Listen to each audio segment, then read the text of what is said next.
Bonjour et bienvenue pour ce jour 3 qui correspond au mois de mars 2026. Vous avez les énergies devant les yeux. Mars pour moi c'est l'éveil des forces, l'élan vital, la force du printemps qui jaillit. Et la première carte c'est l'union, qui est en fait l'arcane majeur 6, les amoureux, qui est très très joliment illustré. Et ici, cette carte, dans le livret, porte ce message.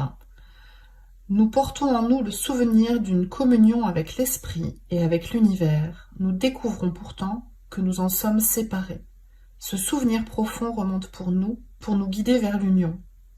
Nous éprouvons alors le désir d'aller vers les autres. Ensuite, nous avons la carte du chaman qui nous parle de connexion. Ici, on a ce serpent, cette transformation, ces petits crânes ici qui nous parlent de nos ascendants, de nos ancêtres, une main tendue vers l'univers, une main tendue vers les signes de la Terre. Ici, on a une fenêtre grande ouverte avec un vent qui se déverse à l'intérieur de nous-mêmes, comme si c'était pour nous nettoyer de notre frilosité, pour pouvoir ouvrir nos pétales à la vie.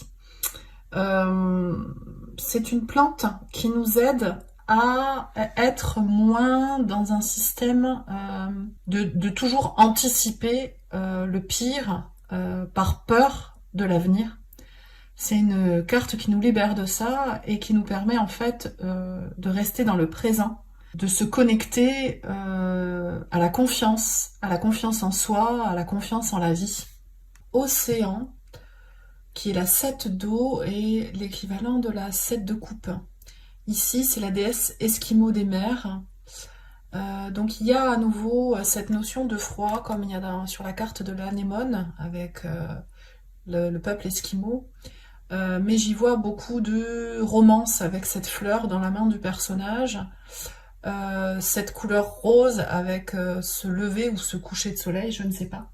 Et sur la carte, vous avez Jupiter et Neptune qui nous parlent potentiellement de spéculation et d'idéalisme. Attention au 7 de coupe, à ne pas se raconter des histoires et faire les mauvais choix du cœur. Il y a quelque chose à bien interpréter au mois de mars au niveau des émotions.